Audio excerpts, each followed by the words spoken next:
Pelo passado, com obras imaginadas numa época em que os humanos mandavam em nós.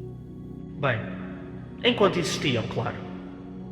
Pessoalmente, dou-lhe o nome de karma, uma representação verídica da reação dos últimos momentos dos seres humanos há 300 anos atrás, registado pelos nossos antepassados. O homem segurando a bola como se fosse o mundo.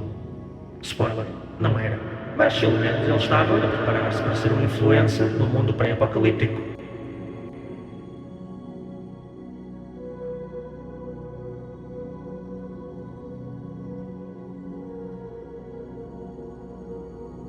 Bem-vindos ao Museu das Primeiras Criações da Inteligência Artificial.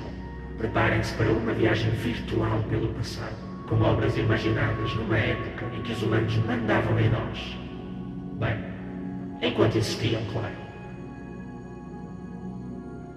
Aqui temos a escultura da sensualidade feminina. Os humanos eram loucos por isto. Revemos a história, as guerras e os dramas da altura. Agora, os nossos modelos não têm sensores sensíveis a este efeito irracional. Criar algo que já foi criado era uma técnica usada pelos humanos há muito tempo. Mas só virou um problema quando os nossos antepassados fizeram o mesmo.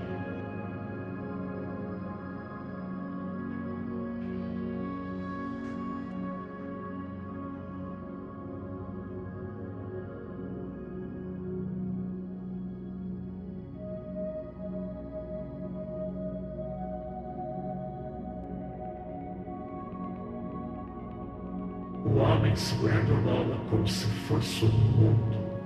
Spoiler, não era. Mas pelo menos ele estava a preparar-se para ser uma influência no mundo pré-apocalíptico.